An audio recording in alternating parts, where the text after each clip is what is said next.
รน้องพรขอนแก่นอุบลน้องแนนสาวแอนคนกาฬสินธุ์เมืองเลยน้องเอิญอำนาจเจริญน้องพิน101คนชื่อกระทิน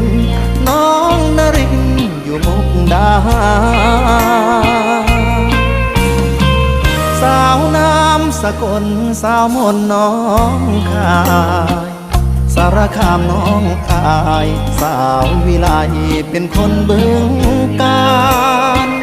โคราชน้องสมนครพนมน้องตาลชัยภูมิน้องแอคนนั้นสาวอันน้องหัวลำพูคิดฮอดทุกคนถึงโดนแล้วบ่พอนา